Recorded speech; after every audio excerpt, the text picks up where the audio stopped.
Hello everyone, I'm Dr. Soumya, oral and maxillofacial surgeon and hair transplant surgeon.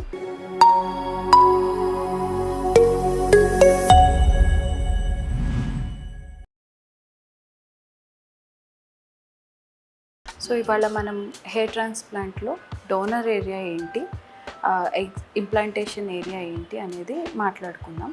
So grafts ఎక్కడి నుంచి తీసుకుంటారంటే back side ఏరియాని donor area అంటాం, దాన్ని permanent zone అని కూడా అంటాం. సో అక్కడి నుంచి తీసి పెట్టిన హెయిర్ యూజువల్గా ఫాల్ అవ్వదు అని కాబట్టి దాన్ని డోనర్ ఏరియా అంటారు. అండ్ స్టేజెస్ ఉంటాయండి ట్రాన్స్ప్లాంట్లో, స్టేజ్ 1 నుంచి స్టేజ్ 7 వరకు. సో ఇనీషియల్ ఫ్రంట్ లైన్లో కొంచెంగా పోయే కొద్దికి స్టేజ్ 7 అంటే క్రౌన్ పోర్షన్ కూడా మొత్తం ఇన్వాల్వ్ అయిపోతుంది, దాన్ని గ్రేడ్ 7 అంటారు. So depending upon each stage doctor decide చేస్తారు ఎలా చేయాలి, ఏంటి, ఎన్ని సెషన్స్ పడతాయి అనేది.